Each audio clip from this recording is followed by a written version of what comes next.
I'm Skye McFarland. I am the Community Program Specialist at the McKinney Center in Jonesboro, Tennessee.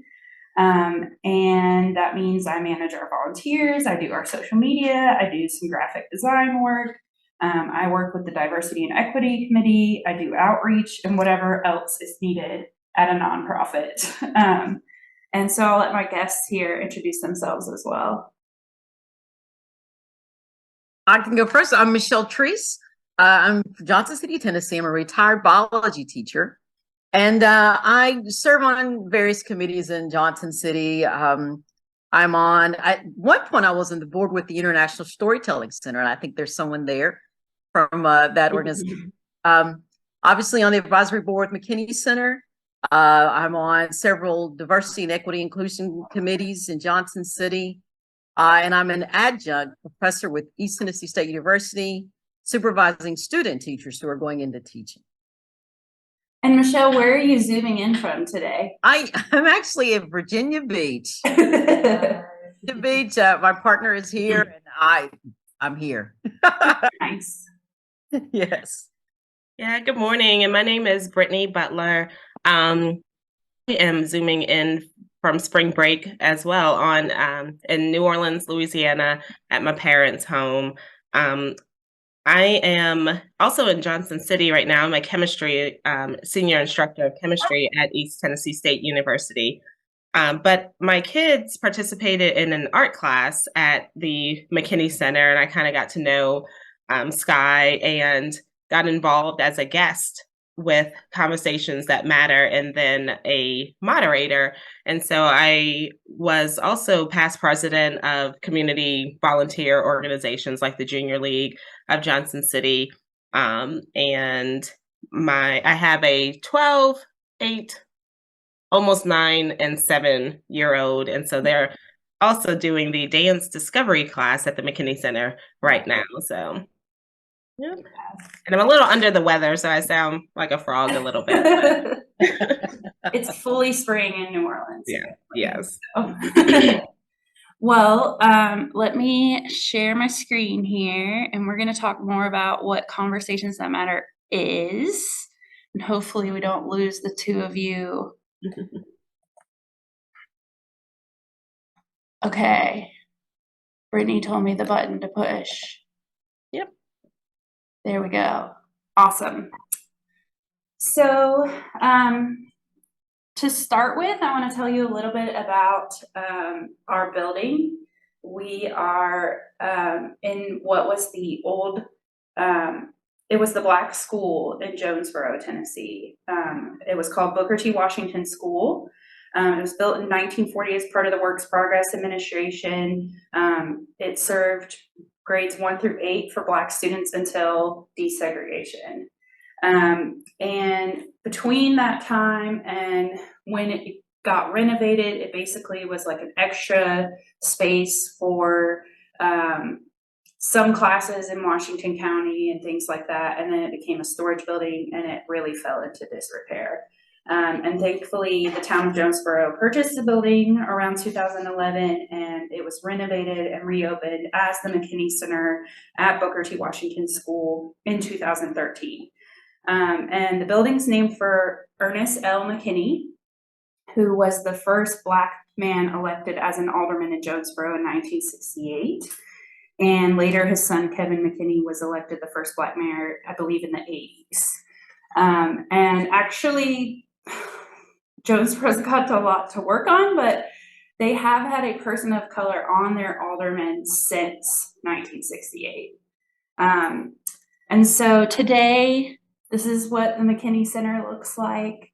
Here, let me go back for just a second. So that was Ernest getting sworn in. I don't know when that picture's from, but that's what the school looked like in its, first iteration. And then down here are educators from Booker T. Washington School, and up top there are students at the school. So today, this is a little bit more what we're looking like. We're an arts and community center that offers art classes and workshops for children and adults.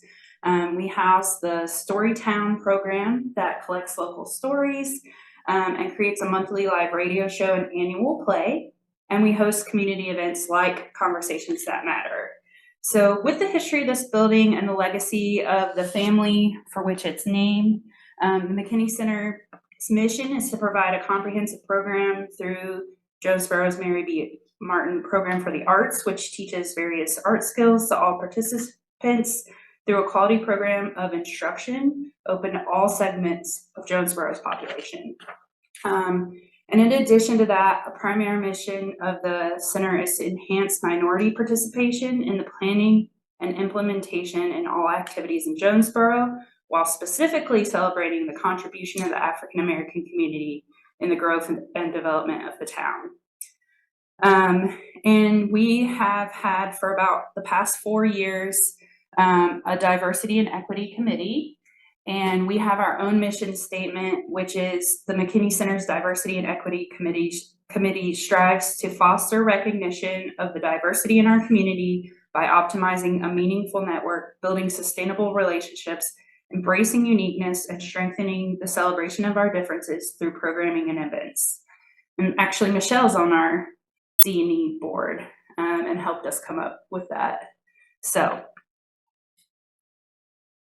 here we all are, and to talk more about this program, in partnership with the Diversity and Equity Subcommittee, you know, we all had a reaction after the murder of George Floyd. We sat down, and Michelle, I think you were in on those conversations where we were like, what do we do? Right. How do we educate people? And I think, Skye, if I'm not mistaken, there was a city council meeting in Jonesboro, and one of the city council members, who is also, I think, part of the, nope, he's not part of the advisory committee, but he volunteers with Yeah. McKinney. He made the comment that he wanted to talk to someone about whether or not that kind of racial tension happened in this area, and he just wanted to have, not questioning whether it happens, but he wanted to talk to someone about it. And so it ended up that he texted me and said, Michelle, can we sit down and have coffee to talk? And from there, it kind of evolved into our first Conversation That Matter. I think I mentioned it to Skye maybe. And then from there, we're like, you know what? Let's have the two of you come on. And I think we were the first show talking about race in Washington County and in our lives, actually, because Terry's not from Washington County. I'm not originally from Washington County, but we both live in Washington County. So it was a perfect opportunity to bring the two of us together. Exactly. So, you know, there was a lot of reaction, I feel like, in Northeast Tennessee that was like, well, that doesn't happen here. And so we were like, well, how do we show people that it does happen here? And so that's where the idea kind of came from. And so just to read you the official information, Brittany and Michelle are probably going to feel like we're doing the beginning of our podcast here for a second. Conversations That Matter is a monthly online series in which two local guests explore their own culture and perspectives, talk about what makes them unique, discover their similarities, and explore their differences. They look at where their lives might intersect personally and in the community. And the goal of each conversation is for guests and participants to hear real stories from real neighbors, which humanizes those different from us. Each conversation takes place in our studio at the Gillespie Building, which is located in the same building as the Jonesboro Area Ministerial Association's food pantry, which is like a satellite room that we have, and it's way better for recording. Lily, you've been in the McKinney Center. It's gorgeous, but it is huge and echoey, so it's not good for recording. So we go over there to record. The conversation's led by our moderators, Brittany and Michelle, and we record it to put on YouTube, and then we turn it into a podcast as well.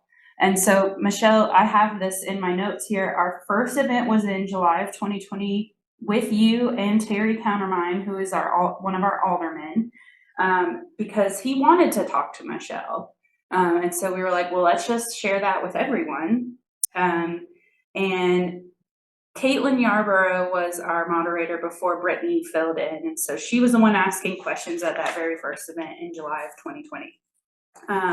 And then the very next one, Michelle became the moderator and Caitlin was a guest with her friend Brianna, and they both talked about being biracial women in Washington County.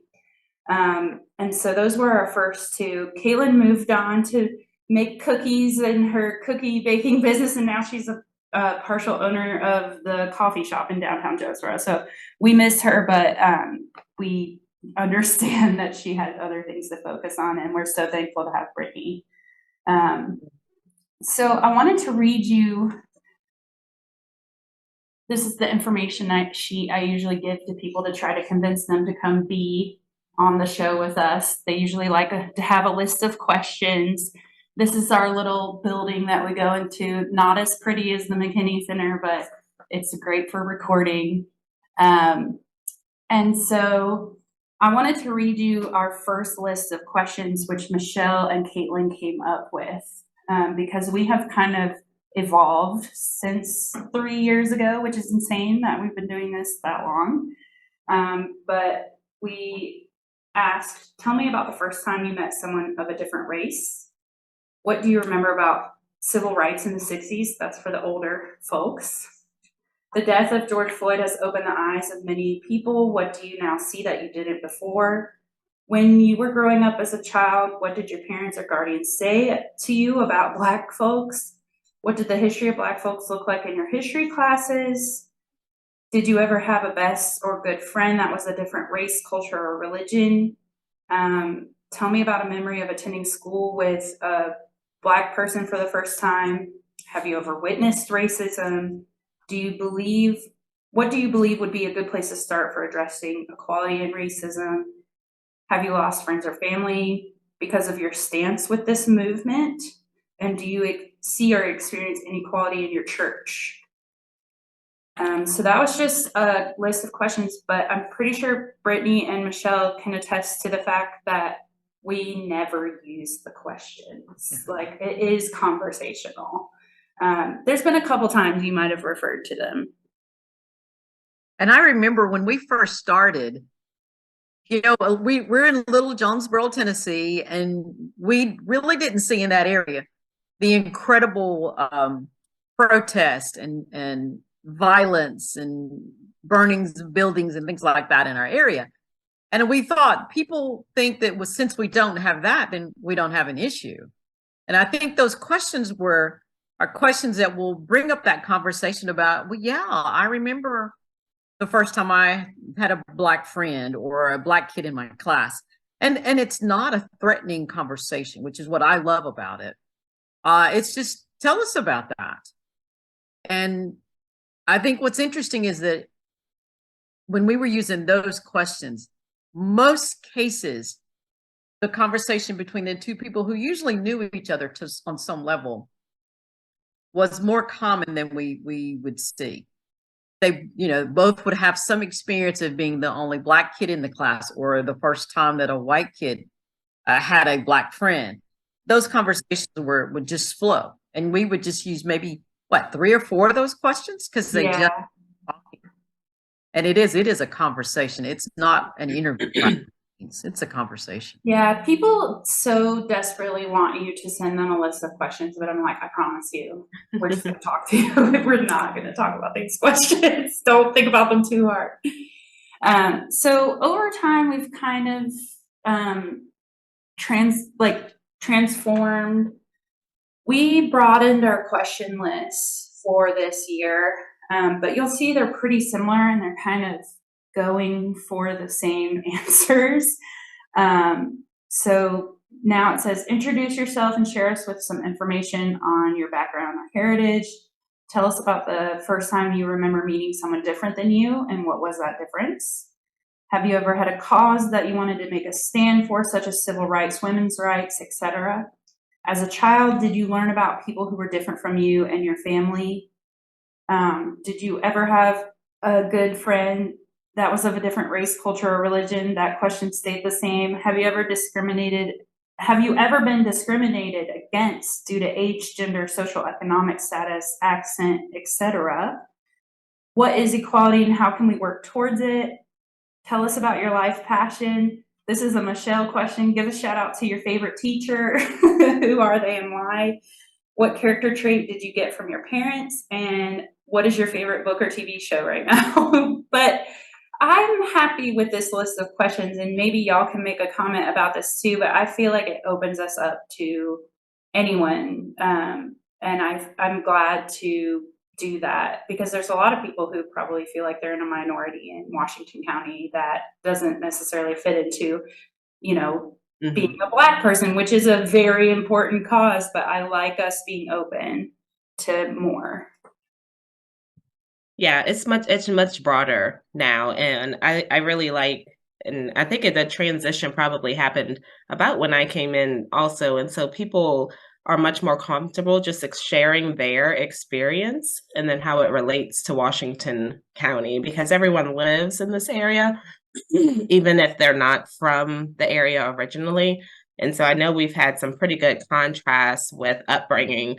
If people are from the North, say, I think we had someone from Indiana or Illinois growing up in that area compared to someone who born and raised in Johnson City. And so we've had guests who were able to share, you know, what Johnson City was like. Right. So just comparing all those things with one another. So, and then, you know, something I hope to never change is that Brittany and Michelle are women of color who are going to ask the questions and lead the discussion. And so I want it to be like that always. So that's going to affect who we're talking to and what kind of answers we get as well, and what kind of guests we have, which I'm very happy with. So I wanted to give you a little snapshot of the kind of people that we've had on Conversations That Matter over the past couple of years. And so I'm just going to go through these slides. Again, Brittany and Michelle, comment anytime you want to. I hope we didn't just lose Brittany. I think Brittany faded off into the Netherlands. No! There she's coming back. But yeah, I'm just going to go through some of the pictures and tell you about these folks so you get an idea of like who we've had on. So this first picture here is Dr. Phyllis Thompson and Dr. Teresa McGarry. Phyllis Thompson has served as the Director of Women's Gender and Sexuality Studies at East Tennessee State University since 2012 and is currently Interim Chair of Counseling and Human Services and an associate professor. And Teresa McGarry, Dr. Teresa McGarry is a linguist specializing in sociolinguistics, discourse analysis, and teaching second languages. And so they had a really interesting conversation. Phyllis is from the mountains of North Carolina, and Teresa, I can't remember where she's from. I think maybe Illinois or something like that. Yeah. But she has lived in a lot of other countries to do her studies. And so they had a lot of interesting things to say. We actually had them on twice because we were like, oh, we just want to talk to you again. So this next one, and you'll see Caitlin is there instead of Brittany because she was our moderator before she left. This is Tavia Silman and Alana Norwood. Tavia was at the time, the president of the Washington County NAACP, and she's also a pastor, isn't that right? Yes. And Alana is currently a student at UNC Chapel Hill. I think I'm not exactly sure what her studies are, but she still, I think, works with Black in Appalachia. And she was a big activist while in Johnson City. So. And just to add a little thing with that shows you how I think our conversation flows into different people into different ways. Alana made a comment during that conversation. We're talking about the George Floyd incident. And Alana made a comment that she wanted to just burn the place down.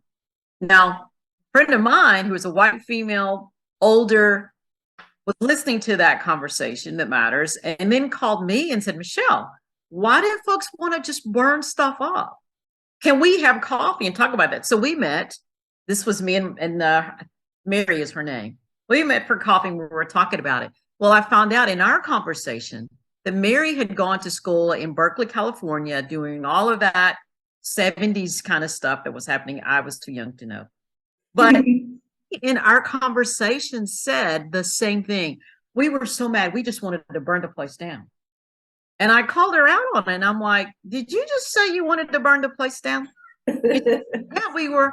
And she stopped mid-track and she realized she used the same phrase that Alana had used that really upset her, because she's like, why do these folks want to burn everything down? And of course, they were literally burning things down with George Floyd.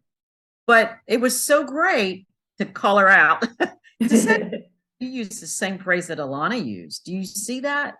And it was great because she came to an understanding. And we had planned on having Mary and Alana on the show. Yeah. And Alana ended up going off to college, which was fine for her. But it was such a great way to blend those two. And I think Mary now has a new understanding of what that means when young folks say that. Right. So, very interesting connection. Thank you, Michelle. I was hoping you would share that story. So that was really cool. This is a picture from when we had Adam Dixon and Felipe Fusa on. Adam is the vice mayor in Jonesboro, and he also is the manager, director, I'm not sure what his title is, at the Langston Center, which is a very similar center to the McKinney Center, in that they were the Black high school that's been renovated, and they're now a cultural center. They don't do as much arts focus. They do like continuing education and things like that. Lots of cool stuff going on over there. And he teaches classes at ETSU as well. And Felipe is the director of the Language and Cultural Resource Center at ETSU, and he's from Brazil. And these two, they could be put in a room and talk for hours and hours and hours. Yeah. So we did have them on twice, but they could probably do it 5 more times and they would still have something new to say. So, and always educational, because they're both educators. So you always learned a lot when we heard from them. So, this next one is Suzanne, which Brittany, maybe you can tell more about Suzanne. Yeah, she's someone I met through church and then through junior league as well. And she had an interesting upbringing. Her father was in the military and moved around a lot. And we had her and the other guest on who was a veteran for Veterans Day around that time. And she had an interesting story because she's from very small town Kentucky, I want to say. And she jokes that she had her DNA tested and is basically 99.98% black, look at me, white. I was like, dang, I didn't get that. I didn't know that either. That's all the decongestants I'm on. No, she's like 99.998% white from the Caucasus Mountains type. And so just her transition from that very conservative, closed upbringing to now being very self-admitted liberal. It has been in Johnson City for about 12, 14 years or so. And her husband who's a veteran, recently ran for city commission and is trying to really change some things up in the area. But she's really just an interesting person to talk to too. Blended family and raising twins, and I think they had a total of like 4 kids from previous marriages, and just navigating that whole thing. Yeah, she's a really interesting person to talk to. Well, and she grew up in a military family, and then she married a veteran, so she's always been part of that world. And so that's why we had her on with Paul, who him and his wife are both veterans. And it was Veterans Day, so it just worked out really well. But Paul is a volunteer at the McKinney Center and will be in plays with us sometimes. And shows up to help with a lot of stuff, and he's a great guy. And so it was really interesting. They didn't know each other at all. So I think in an ideal situation, we would do that more often, but people don't feel comfortable doing that. And so we usually end up with people who kind of know each other at least a little bit. But these two, they were game, and we threw them together, and they did a great job. And it was really cool to see them discovering one another in that hour that we had a conversation. And I'll also say very quickly, I wanted to make a comment on technology, because this, if you see that weird camera up there, that's what I was using to start with. It's a Ziggy camera, and it's actually what our art teachers use to like show top down how to draw or paint and put it on the smartboard. And I'm going to talk a little bit more about how we got a grant, thank goodness. And I bought us a camera and a better microphone. It's hard to figure out how to mic 4 people to be on a live Zoom. That was very complicated. So if you go back and watch, you can go on our YouTube and watch the first July 2020 episode. It will sound and look terrible. We have come a long way. And so this was a night that Brittany couldn't be there, and one of our guests was also not feeling well. And so Michelle hopped into the hot seat, and I was the moderator, but thankfully I didn't have to actually do very much because these two are talkers. And that person there on the right is Bob Browning, who was our former town administrator in the town of Jonesboro. He's the one that when my job became full-time, he said, "You're going to be full-time, but I want you to focus on diversity." So it felt cool to have him on here. And he knows so much about Jonesboro. And Michelle, maybe you can talk a little bit about having a conversation with Bob. Well, so I knew of Bob, but I'd never met Bob. So that was great to sit down and have a conversation with him. He is a talker, and I can't see the picture of him, so I'm assuming you see his face, but yes. Yeah, so he is just this big guy. Who would ever thought that this guy is full of tears? And I get teary thinking about our conversations. I'm emotional too. We shared so much and shared so many tears of just joy and an emotional connection with him. But he just so many pieces that he talked about and shared. What about how you connected over music? Yes. So again, looking at him, who knew that he was again, he's older than me. He was in school in Nashville at a white school, and back in the day when blacks and whites were not at the same school. But he was talking about the music he liked, and he said, "Oh yeah, I followed the Chitlin circuit." Now, I'm looking around in the audience in there, and I don't know if anybody out there knows what the Chitlin circuit is. If you do, raise your hand. I'm curious. So, okay.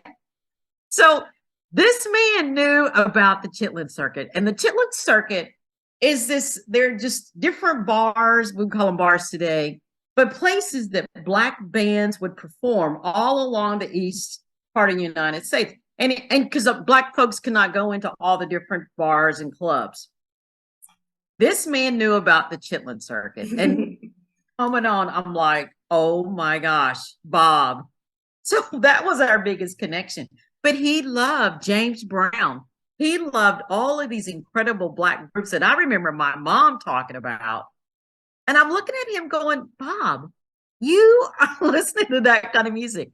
And it was just amazing. And I see him even to this day. And he says, I'm coming in for a hug every time. And that was the first time that I had met that man. So Skye is amazing. I just want to say that little there. If Bob did anything for Jonesboro, it was telling Skye, you take care of diversity, because this is something this is one of Skye's babies. And I'm telling you, the connections that people are making, even for me with Bob, are amazing. As I wipe away a little bit of tear right there. It's just great. It's just great. Thank you, Michelle. So let's see. I think I have one more. This is from January of this year. This is Reverend Rayford Johnson and his wife, Anita. This was our first husband and wife on the show. But they were really cute and interesting. And he's actually the current president of the NAACP right now. So big personality, has a lot of plans. So that's how we kicked off the year this year. And so let's see, I have a couple more actually.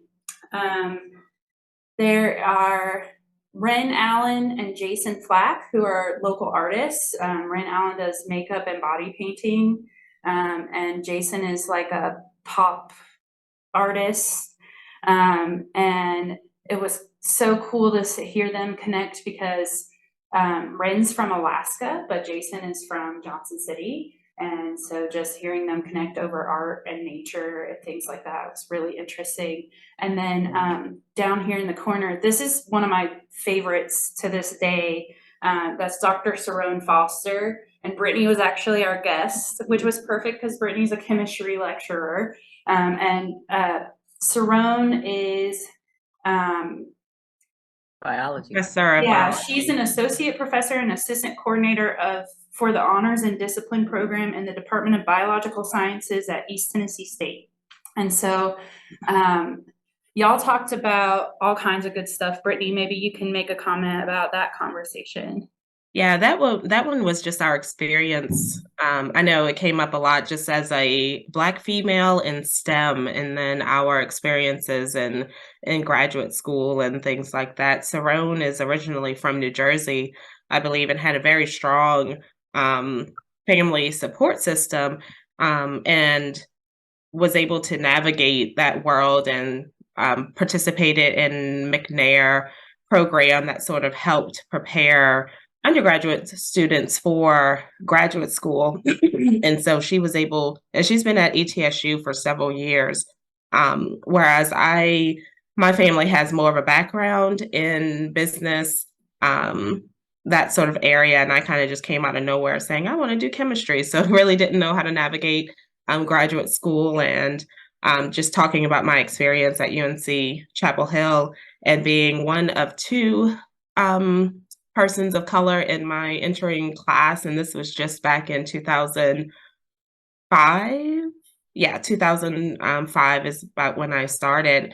And so just really those struggles and getting to where I am now. And, and it's still not much has changed for minorities in STEM, and just trying to encourage folks. We have not a large population of minorities at East Tennessee State University, but there are, several programs and things trying to encourage folks in, and Michelle, like too, in the Clemmer College of Education, trying to get more teachers of color in the area. And I think we both probably talked about the importance of having a teacher of color, how important that is for students of color to have at least one teacher that, as they say, looks like you, and the importance and how much further that student goes in their education if they can have that support.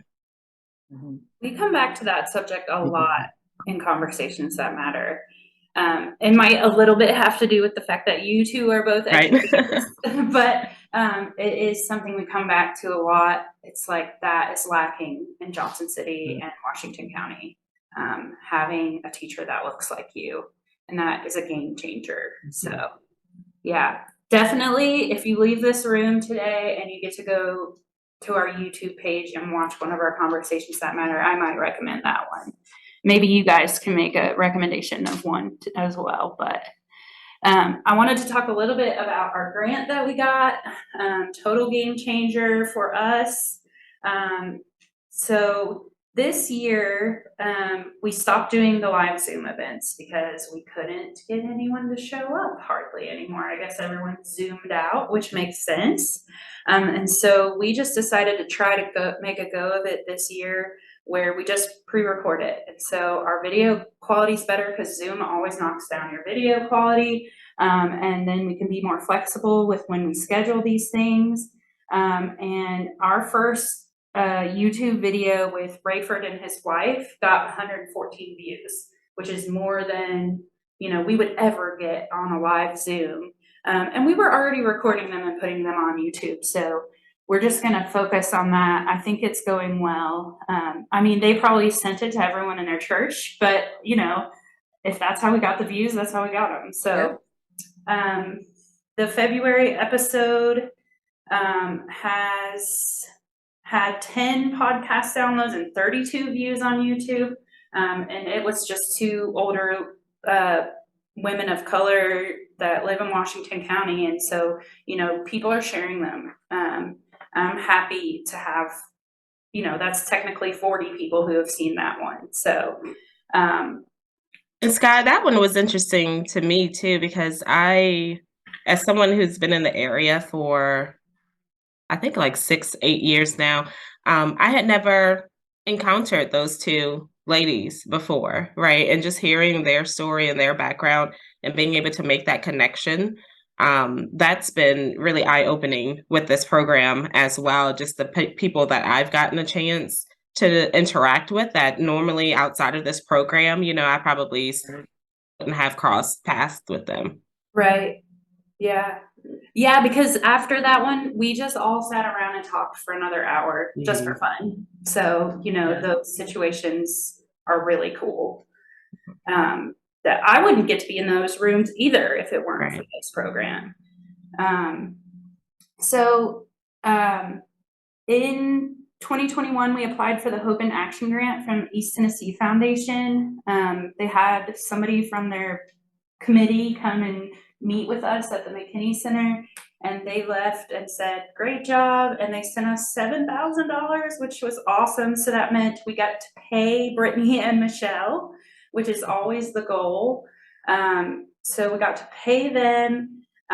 We got a better camera, a better microphone. We paid for our podcast subscription because we have to pay it's almost $400 a year to use this program that just sends it out to all the podcast catchers. So that's really imperative. And then do some marketing. And we also had a dinner that we got to use that money for. So that's the other social extension of the program, is hoping that every year we can have a dinner and invite back all the guests that we had on that year, so that, all those people can get in a room and enjoy each other's company and have more conversations without the camera on them.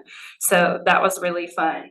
And so actually in December, they sent me an email, and because the grant was over and we spent the money and we had already done our grant report, and they said, hey, we just really like what the McKinney Center's doing. We have extra money, so here's $3,000.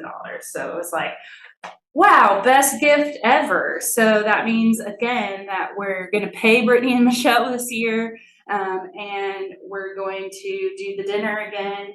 And then also, actually, some of that money is helping to send me here to tell you all about Conversations That Matter. So we're really, really thankful for that. And I think that grant's up again this summer. So I hope we can apply for it again. So let's see. I talked about stats a little bit. There's the podcast. Conversations That Matter was already taken. So if you are looking for us as a podcast, we are CTM, the podcast. So we try to say both those names all the time. And this was the program I handed out at our dinner. So at the end of the year, last year, that was our views, a little over 400 in live attendance. A little over 1,000 on YouTube. We do better on YouTube. I guess people like watching it more than listening to it, but maybe the crowd is just, their demographic is more comfortable with YouTube. I'm not 100% sure what's going on there, but and then this was in February. So we've gone up, and they're always still out there to watch. So those numbers are constantly growing. So this is a video that I wanted to show you all, that we used a little bit of that grant money to pay an editor to make for us. And this is going to give you a really good, clear view of what this program is like. So. And just a disclaimer, those are my children. They're crazy. So just ignore them. They're amazing. They make the video. They make it. And I just want to add that we had them on as guests. Yes, we had the kids. The best episode. The best one yet. I mean, kids are so honest, and they're not gonna fake it. Yeah. So honest, and one of the best conversations I think that we had on our programs. They were fun. Yeah, so you'll get to see them. Welcome to Conversations That Matter. We want to hear from you. We want to involve you in this conversation this evening. We have some great guests with us tonight. I'm Brittany. And Michelle. I'm Michelle. I think when we started that was our key. Started Conversations That Matter because it was that crazy summer of 2020 and the death of George Floyd, and I think people had the opportunity to see for yourself what was going on. Right. And then there were folks who were like, well, we don't have that here. We don't have that kind of stuff. And so, it is here. It is here. Maybe not be at that extreme, but it's enough to give you those feels. I agree. I think having the opportunity to not only share your story, but to be able to respond back and share and find that common ground.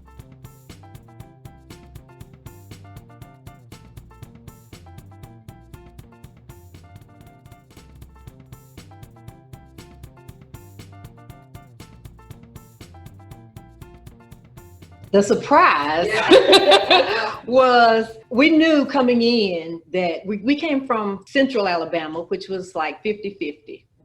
So everybody in school, everything was half and half. So there was, and there was really, I did not experience any racism until I got to Tennessee. Where I came from, everybody wanted diversity. So I was so surprised and hurt when I was so dismissed by the business world. Some stuff I couldn't let slide, but it turned into, you're seeing stuff that's not there. I'm like, well, you can't do that. That's showing the difference. That's racist. That statement was racist. We need to address it. They was like, take it, you're seeing the racism. There is no racism. So for me, like growing up in Carter County, Elizabethton City, it was very much like the opposite spectrum. Like things were not okay for Black people. Blatant racism, microaggressions, definitely just like not feeling safe anywhere I went. It's hard to find that balance of like, okay, I need to stay safe and protect myself survive versus I'm trying to thrive and like do good. And so like, how do you find that balance? Johnson City shaking because I grew up too. You're told like to leave here, get out of here, and that always offended me because there's nothing to do here. It's like I don't know. I grew up with a lot to do. I grew up like my room was like a library, and I didn't know what I was even doing, but it was just living a boy's life. So we had some parallels, even though I grew up way up in Alaska, because I was also that kid just out in nature, building forts, watching birds. You don't know it, but you're adopting the pace of nature.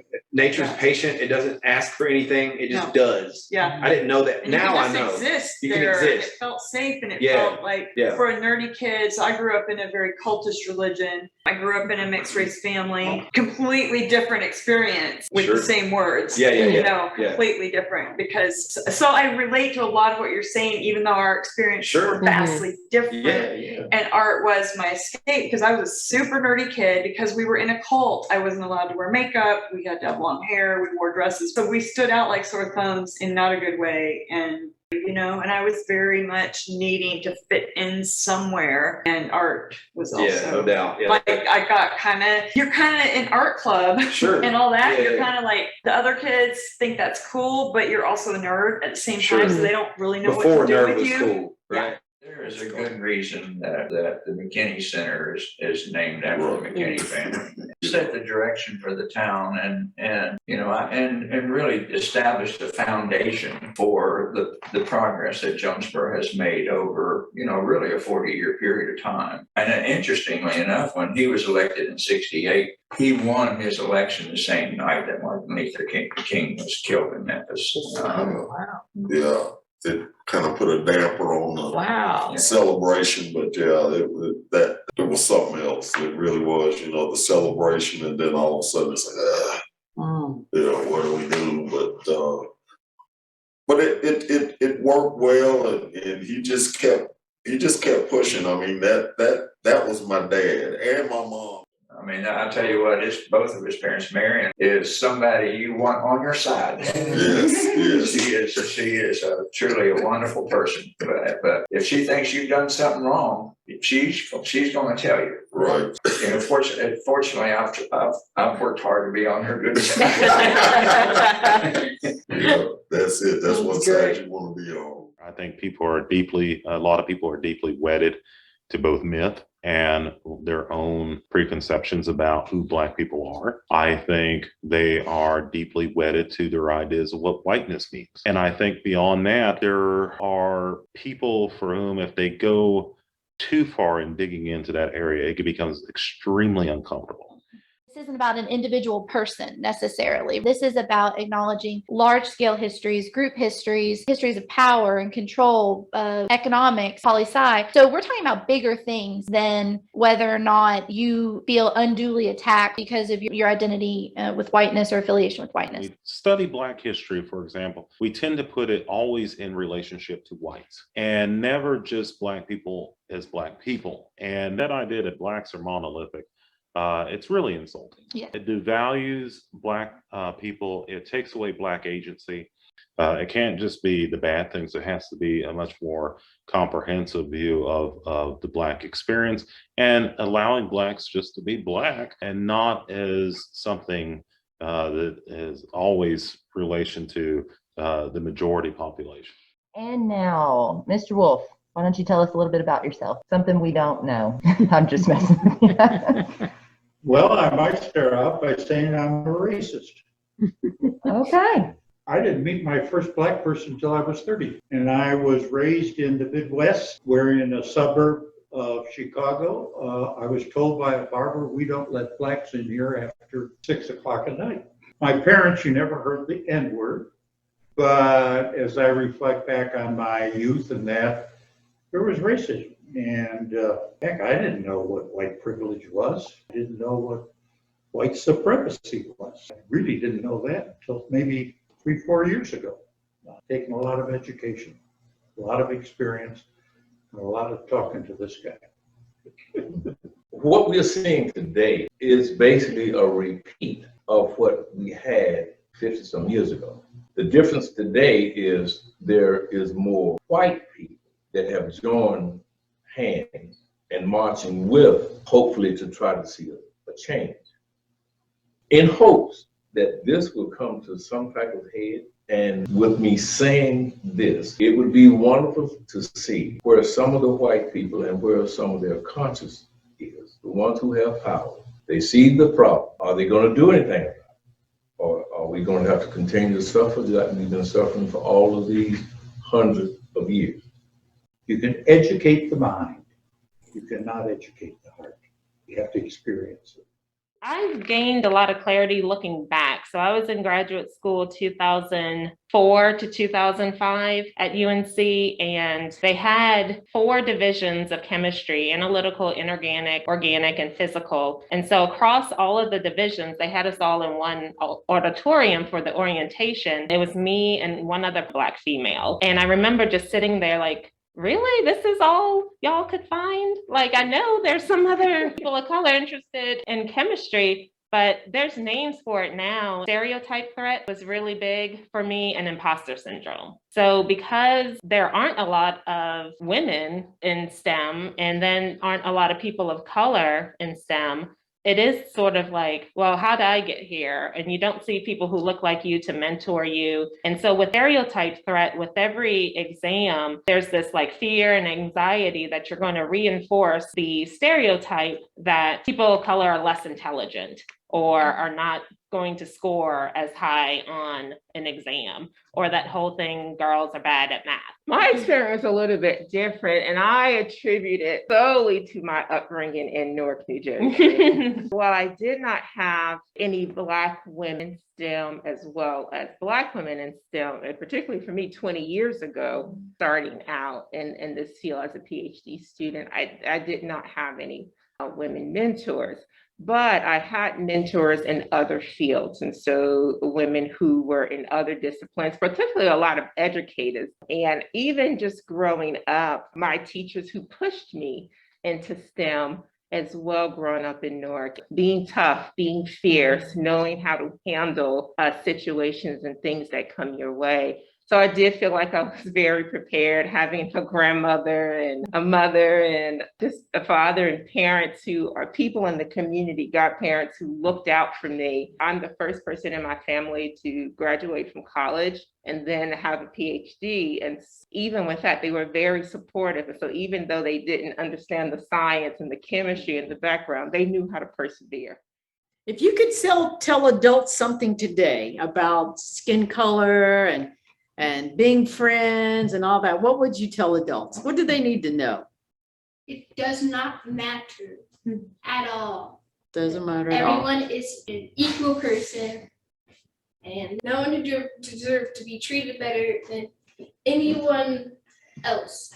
Perfect. It's amazing to me. We've learned so much in terms of trying to be intentional, trying to figure out ways and that the kinds of things that we can do that actually, it gets beyond talk. What can you do on a day-to-day basis that help bring people together? How do you get people engaged?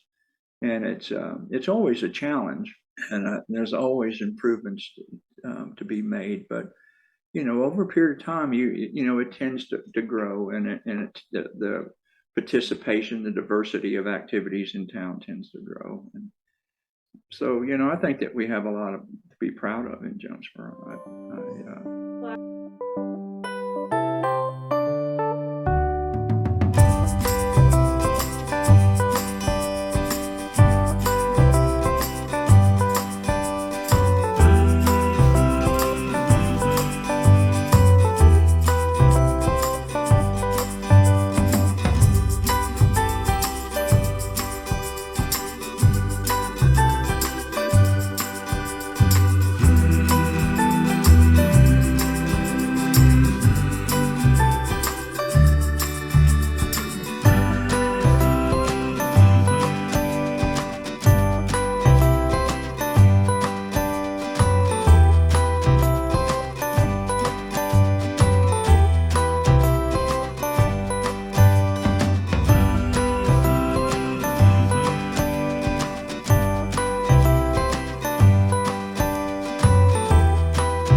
Please tell me. We're done. So thanks, folks. Hope you have a good Bye. night. Bye. Bye. Yeah, come on. Please subscribe if you actually can. Please subscribe if you can.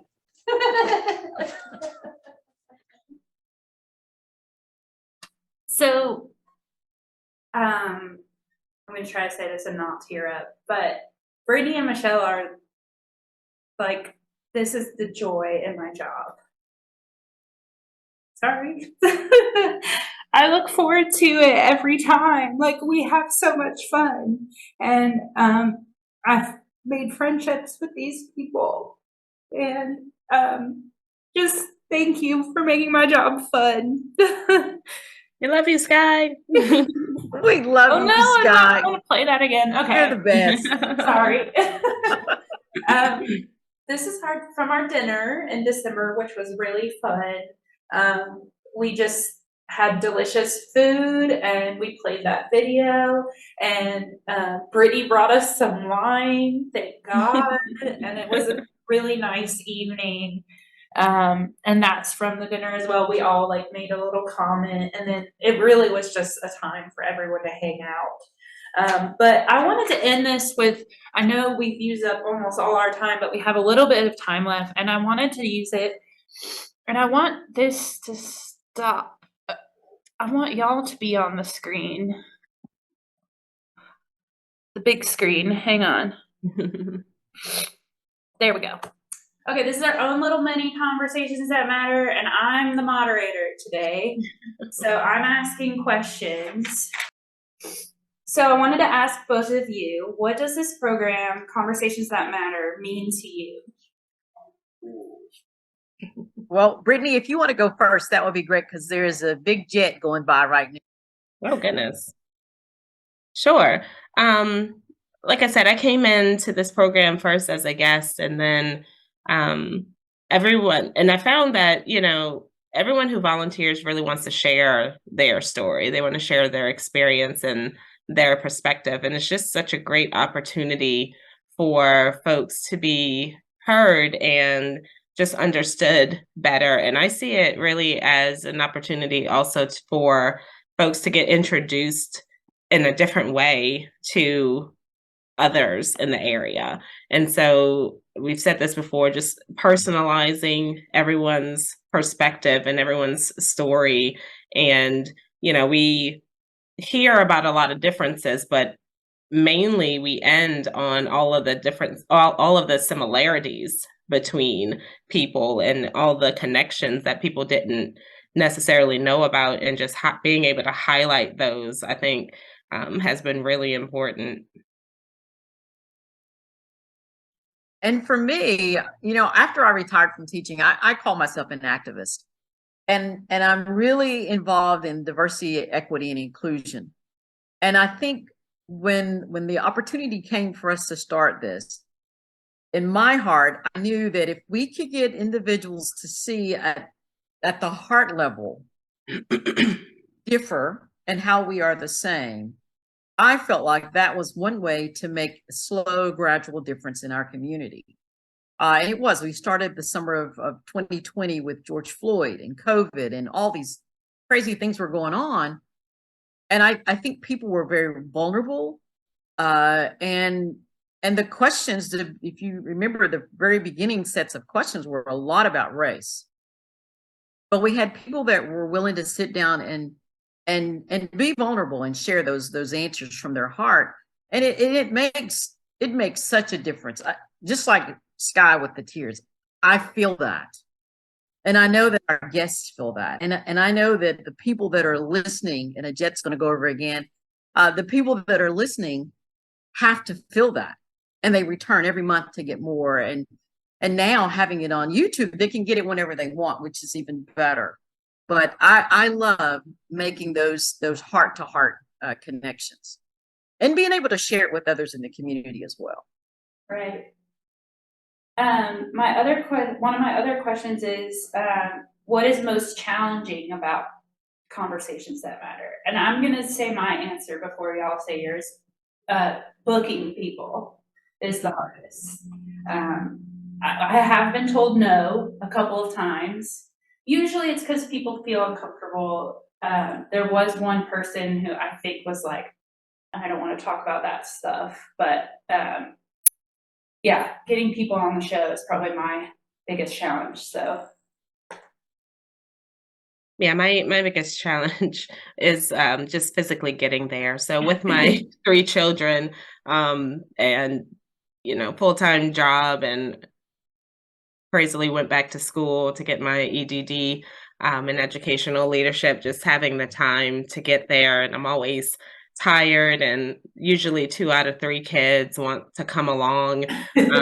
But once I'm there, I'm always invigorated and energetic because the people are taking their time to share their story with us, and I always learn something new. And so it's once I'm there, it's always so rewarding. And like Skye said, I'll keep coming back as long as I can. They have a couple kids in tow, but they're usually We love them. Quiet on the side. They're great. Yeah. They're great. I think for me, like I said, the biggest challenge is getting the guests together. They have their own, their own lives and their own things like that. But for me, again, another jet will go over. It's getting people who love to talk to kind of slow down and let the other person talk. We've had several guests, and it's just the nature of how people are. But we'll have one guest that just really will go on and on and on and on. And you're waiting for that moment when they take a breath and say, okay, great. How about you? And, again, and I think when you give people that opportunity to talk and they've never had that chance to talk about that, of course, we're going to just let it flow. So that's the biggest challenge, I think, for me. Yeah. I also wanted to say we should all clap for Brittany because she's in Louisiana, and so she had to be here an hour earlier, and it's on her spring break. So thank you for being here, Brittany, with your 3 children and your full-time job. Again, it was a miracle. I woke up on time. My next question is, what is a moment, good or bad, that is memorable to you from the past year? Yeah, I would have to say it is showed in the video. The 2 artists, Ren, and oh gosh, what was Jason? Jason, thank you. Seeing their passion, oh my goodness. And so, right, I'm from a. Uh-oh, you froze. No. Okay, Michelle, you answer. Okay. Hopefully Brittany will unfreeze. I think for me, there's 2 that are my favorite. The first one with me and Terry Countermine, that was one of my favorites. Again, it was a raw conversation. I would never have imagined that this guy was involved in the civil rights movement. He's a white male. Never would have realized that. And we both were able to share some stuff. The second most favorite of all is the one with Brittany and her children. Her 3 kids were on as guests. And I love talking to kids. So that was one of my favorites. That was one of my favorite episodes. I think when we had 2 ministers. One was a Black minister, male. One's a white male minister. That was a great one because we didn't really zero in on religion, but we talked about race. We talked about how Sunday is one of the most segregated days of the week. And again, they were able to share from their heart not very different views, but views that came from different places. And I thought that was one of the great. She's back. Oh, good. Brittany. Yeah, you froze, Brittany. So I don't know. Do y'all remember what she even said before she froze? I don't remember. Tell us your answer. Memorable moment. Oh, gotcha. Oh no, It was Jason Black. Yeah, Jason Yes. and Ren talking about just their passion for art and coming from that perspective and how it was so different from mine. So I really remember that, and hearing from Rayford and his wife, seeing a couple on there and that dynamic, that was really interesting as well. Yeah, you said you got bamboozled. Yes. Because she said that Rayford was quiet when they were dating. Mm-hmm. And you said you had the same experience in your marriage. Yeah, like they were really quiet and not introverts, but just really reserved. And we both were very like not wanting to be in the spotlight. And then as soon as that marriage certificate was signed, we were both like, here comes these big, huge personalities. We really connected on that. Like, yeah, we were bamboozled. Rayford was one of those that I had to say, okay, Rayford, you got to stop talking so your wife can say something. Yeah. What brings you back to this program? Because listen, y'all, before I got that extra grant money this year, I said, I don't think I can pay you. Will you still do it? And they both said yes. So, yeah, that means a lot to me. But why would you say yes? Well, again, we're both educators, so we just hate, anything we can do to not make money, I think is what we do. But so I know for me, like I said, I'm always so busy, but having this time out even once a month to talk to someone out of my usual circle, out of my usual bubble, and to connect with Skye and Michelle again, it's always so worth it. And it gives me energy for the upcoming week and gives me something else to think about outside of myself and in the community. And so that's why I always will come back for that connection. Yeah, I agree. You would never have to pay me to do this because it is a wonderful connection. And I think we've become really good friends, like, let's do dinner kind of thing. Working with Skye is just, I've worked with Skye how many years now? 4, 5, 6? Yeah, I think 4 or 5. Center. And it's just, it's not so often that you find someone who says, hey, I've got an idea. And then they follow through and then ta-da, it's done.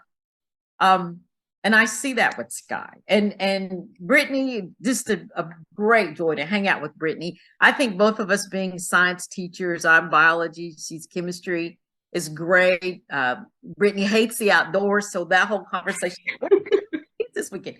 It's more than just the conversation with our guest. I think the three of us have wonderful conversations just for ourselves.